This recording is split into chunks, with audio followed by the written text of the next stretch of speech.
Hey, what's going on, everybody? Welcome to the Thriving Minds podcast with your host, Walter Parada, where we strive to provide you with empowering talks so you can live to thrive. I hope you find yourself in the right frame of mind, focusing on the things within your control.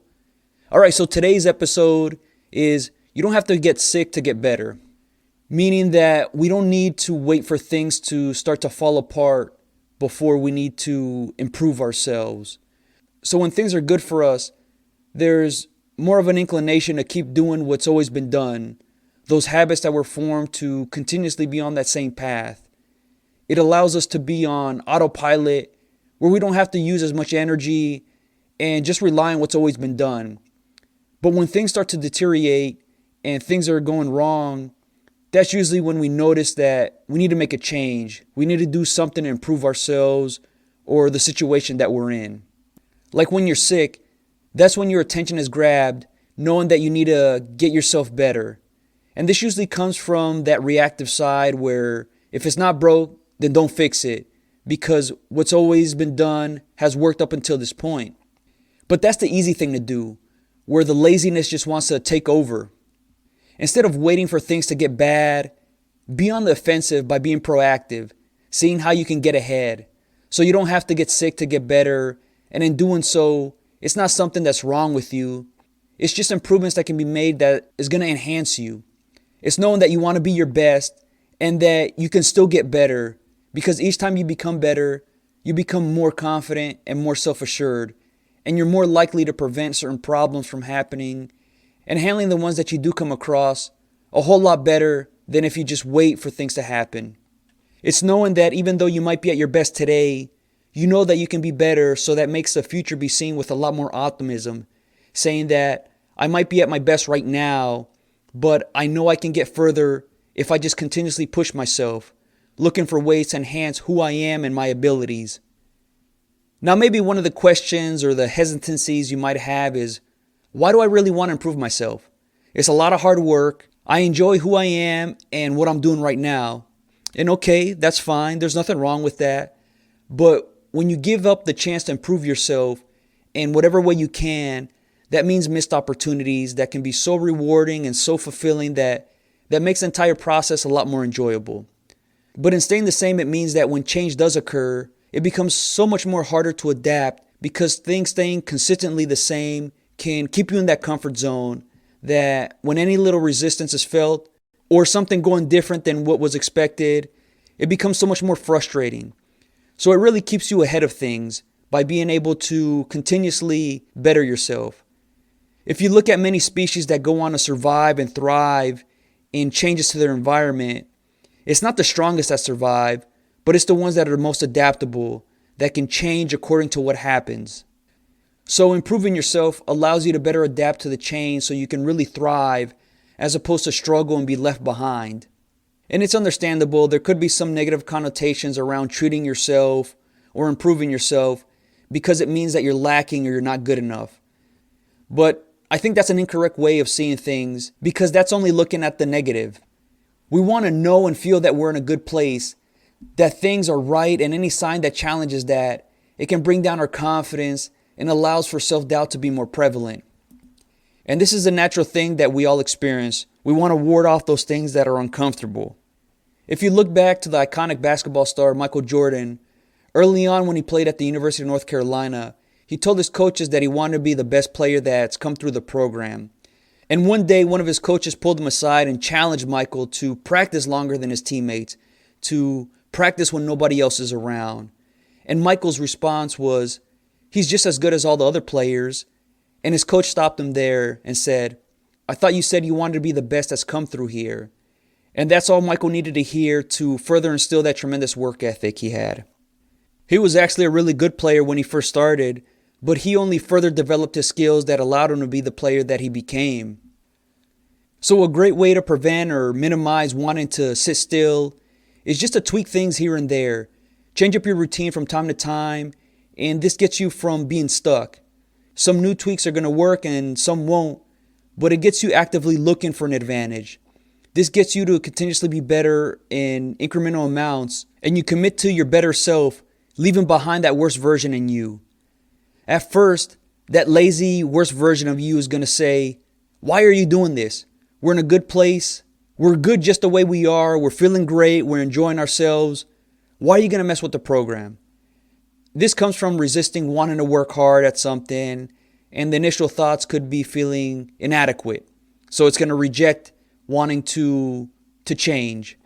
But then there's going to be that other side of you, the better version of you, that says, I know I'm capable of more, but for me to reach that point, I need to do more for myself. This includes learning new things or developing new skills or just improving the skills that you do have. And when you find yourself in a place of, I already know this, or I'm good where I'm at, that can be a very dangerous spot to be in, because that's when you let your guard down, when you become blindsided by the things that you don't see coming. Think about if you just sit on the couch and watch TV the majority of your free time. It can make both your mind and body a lot less fit. It's not stressing it enough to at least maintain yourself. And if you allow this to happen over an extended period of time, things are going to start to deteriorate. The things such as critical thinking and problem solving, it's going to make your muscles and your bones a bit weaker. So in the short term, it's probably not going to be noticed, but over an extended period of time, you may notice it. That moment when you reflect what's going on, there could be the thinking of, nothing is wrong, and I'm just going to continuously do what I've always done. But that better side of you is always going to remind you, maybe I should be a little bit more active and watch a little less TV because it's going to serve me well. Maybe I should exercise and read a lot more that expands my thinking.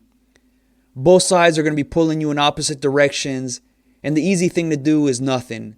To just do what you've always done, and that's the unmotivated side that's going to want to reject hard work to stay comfortable. How many of us have been in that position where we don't feel like doing things that are going to benefit us? Maybe it's wanting to stay in bed all day, even though you got work to do. Maybe it's overeating because you're enamored by what you see and smell. It's that instant gratification at the cost of paying for it later on. I know I've had this initial feeling too, where I don't feel like doing much. I just want to lounge around. But after just maybe a half hour or an hour of doing this, I'll get a bit restless and I know I need to get stuff done. So a helpful way to overcome this is just start off small, where if you do feel like staying in bed all day, maybe you give yourself a limit to say, you know what? I'm going to stay in bed for an hour and then I'm going to get to work. Or if you find yourself salivating over the food that you see, remind yourself to eat slower, to savor it, and this helps to tell your brain that you're getting full. So really this helps allow you to enjoy things with ease as opposed to with a big rush of euphoria. And this gradually gets you in the mode of bettering yourself, where it's not so daunting. Think of wanting to be better as interest payments that you make on a loan or a credit card.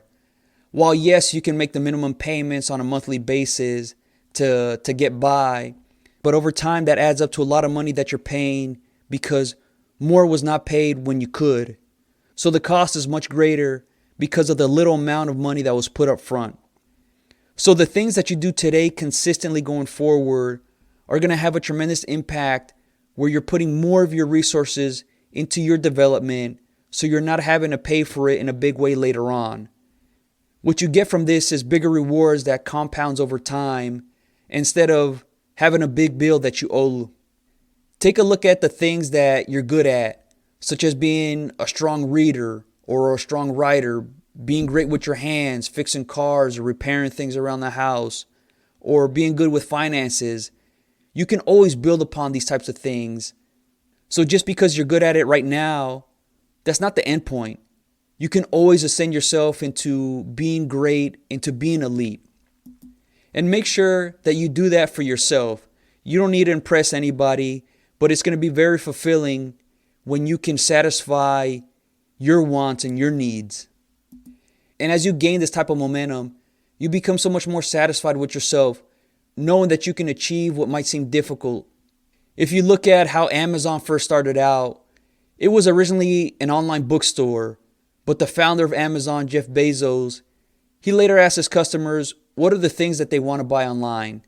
And their response was just about everything you can imagine, from shampoo to clothes to tires to toys to tools, to electronics, and even food. So he could have been content with the level of success that the books provided him alone, but he saw that there was an opportunity to better the company and better the experiences for his customers. So while at the time when he first started the business, it might have been unimaginable to where they've gotten to, but now they've expanded beyond just an online retailer. But they're a technology company that provides software services for many other companies, for many other entrepreneurs, where they can market their products. And along the way, he and his team were always looking for ways to better the company. While yes, there was disappointments and failures, they learned along the way. Stories like these show us the importance of not waiting to change, not waiting to be better, not waiting for things to get bad before you start to act. Amazon's continuously want to improve has led them to become such a powerful company. And now that Jeff Bezos has left the CEO role of Amazon, he's now focused on his company Blue Origin that provides space exploration, making space flight accessible and affordable for everyone. The easy thing to do would have been to just focus on being an online bookstore, but then he went beyond that to delivering goods, to providing software services, and he could have left it at that, but he continued to see what more could be done. Stories like these show us the importance of not waiting to change, not waiting to be better. And it's just so amazing to see the progress of what he transformed the company into. And it can serve as a reference that we can do the same for ourselves. Not to compare ourselves to be like them, but to inspire us to be our better selves. To know that you can be willing to work at it. To be better today than you were yesterday. To be better tomorrow than you are right now. The more that you can acclimate yourself to these types of stories or people on the same boat trying to better themselves, it becomes less and less intimidating to go for it. And it provides a great support system. If you just look at the crabs in the bucket reference, where when a crab is working its way out to something else, the other crabs are trying to pull it back down so it can remain in the group. And sometimes that can happen in our own thinking, where initially you might think, I can do better, I can be better. But then those self-defeating thoughts pull you back down saying, no, why should you? You're safely comfortable where you are. And sometimes it's the possibility of things going wrong where you might fall flat on your face and you could be totally embarrassed by what you're attempting to do. It's natural to want to preserve that self-image, to feel confident in what you can do. It's that feeling of momentum that you want to maintain what's good, and anything that can put a stop to it, it can feel threatening. And when that does happen, acknowledge it, and you're more likely to start to want to do things outside of your comfort zone. Just remind yourself that it's expected that things are going to feel unsettling, that things are not going to go well at times, and then you can better prepare yourself on how you're going to respond to those situations. So in the case of sports, and you're playing soccer, you might feel fairly good with other people that you play with, and you might be thinking, I want to be better. And maybe you put a little bit more effort into how you play, how you practice. You'll do things a little bit differently. You'll do things that you haven't tried before. Just know that there's going to be frustration, but when it happens, that's the time to relax, to let things happen without giving into that intense emotion such as anger or embarrassment. Now, this is easier said than done, so you're going to have to constantly remind yourself to stay composed, being in a neutral state, and work through the frustration that you're experiencing by just continuously pushing forward. It's about not letting how you feel impact your performance for the worse. And when you can do that, you become a lot better in those uncomfortable situations. Knowing that it can occur and being ready for it is going to help you work through it. This then allows you to try harder things, where you can work your way up to playing with players that are at a higher skill set than you are. And then you'll start to get acclimated and a little bit better and a little bit better. So we all had a starting point somewhere along the line. And for many of us, we were probably not that good, maybe even terrible at the things that we're good at today. But over time, the skill set was developed. Don't just let the natural talent be a dictator of what you decide to pursue. If you really enjoy certain activities that you're not good at, that doesn't mean you should give up on it. In fact, that's a great opportunity to strengthen yourself. See them as an enticing challenge where you're proven that you can overcome the difficult parts of what you're dealing with. For some, it's going to be a natural thing where they're just looking to defy the odds, where they just really embrace what's hard because it's almost like conquering the beast when no one expects it to be done. They might get all wide-eyed and excited. It could be that they're just a daredevil or just somebody that's just so resilient and tenacious. But for others, it's going to be difficult to want to take on challenges. But it will do you so well to take it on anyways. For those that doesn't come natural for them to rise up, yet they do it anyways, the growth that you experience can be so explosive because you've broken through that natural tendency to avoid what you're not good at. It's about not coddling your ego and being able to develop your confidence through experiencing a good level of resistance where it pushes you to want to be better, but not too much resistance where it stifles your pursuit. Just like the Goldilocks effect, where the 3 bowls of oatmeal that she had, where one was too hot, one was too cold, but one was just warm enough, and that warm enough was the right amount that she needed. So aim to better yourself in the same way where you're not experiencing something that's so extremely difficult that it crushes your confidence, but something that's not so easy that you're not pushing outside of your comfort zone or outside of your current limits. While this is the ideal state of what you're trying to get after, know that at times it's going to feel extremely difficult to be better. And when you find yourself in that type of state, that's the time to really be patient and compassionate to yourself, to avoid beating yourself up for not being better or for performing better. Maybe you take on more than you can chew, where you're juggling a full-time job to support yourself and going to school at the same time, and it might feel overwhelming. This could lead to leaving school completely, but the alternative is take less course material if possible, or finding ways to lighten the workload to have more time for school, finding ways to make things work for you. Just know that falling short of being better is not final. You can always work at it. Part of bettering yourself could be achieving certain goals, such as making a certain amount of money for your company. Maybe it's a goal of $130,000 in the next coming year, yet you fall short of it. This doesn't mean that it was a complete failure. Maybe you've reached $70,000 in sales that year. This means that you reached 50% of your goal and can be seen as being halfway there. You're 50% better than you were before.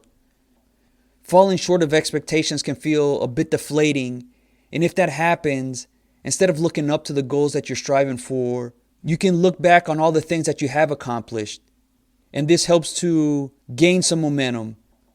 Maybe it's you haven't even made a sale, but you can look back towards all the actions you did take and see it as a learning opportunity that you tried certain things that didn't work and you're going to improve upon them. Many times intangible things that we can't see are what's improved the most, so it makes it very difficult to know its impact. A lot of the times when you're looking to improve yourself, it's all those intrinsic traits that become so much more developed. It's so much more difficult to measure how much your resilience has developed because it's not like you can get on a scale that says, oh look, I've gained 9 pounds of resiliency in the last 2 months. But when you work out lifting weights, maybe in a 2-month period, you can see that you've gained 9 pounds of muscle.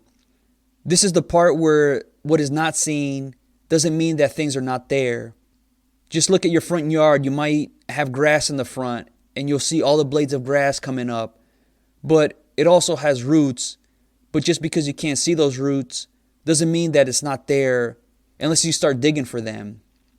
See the difficult, uncomfortable times that you experience where you're metaphorically digging for those roots that you have to see if it's there and how strong it is by the action you take. When you fall short of your expectations, are you going to quit or are you going to get back at it and figure out how to meet those expectations? The stronger those roots are, the more resilient and grit will aid in rebounding. Things don't have to be wrong for you to be better. It's not that you're not good enough right now. It just means that you're proactive, being ahead of change before change really blindsides you. This makes you more adaptable and able to embrace the challenges that you face. Avoid waiting to get sick or for things to fall apart before you start to make those self-improvements. It's preventative care that's going to send you to new heights, to push past what seems like current limits and break through to a whole new level of energy. What comes with this is unlocking many possibilities that once might have been seen so far out of reach, where you start off small just to gain a little bit momentum. Then you can move on to other things that eventually compounds into massive improvements that you've made. And yes, when you're looking to become better, it requires a certain level of initiative, accountability, and discipline, which can be hard, especially in the beginning. But when you can do this consistently enough, they become habits where you don't even think twice about them, and it's just a part of what you do. Avoid feeling bad about yourself where you're not being self-defeating for what you're not, but instead see yourself as what you're becoming, that you're working your way towards leaving behind that worst version of you to bring out all the greatness within. It's a transformative process that's going to experience setbacks at times, and you just got to be patient and compassionate to yourself to find ways to push forward. Naturally, we're made to look for what's easy and what's comforting because it means less work on our part. So you're going to have to get over that want to not do anything. You got to keep yourself from falling into this trap because it means paying a higher cost of what you could have been. Use that time right now to set yourself up for great things and experiences later on. Usually this requires doing what's uncomfortable and difficult that can result in being better than what you might have even imagined.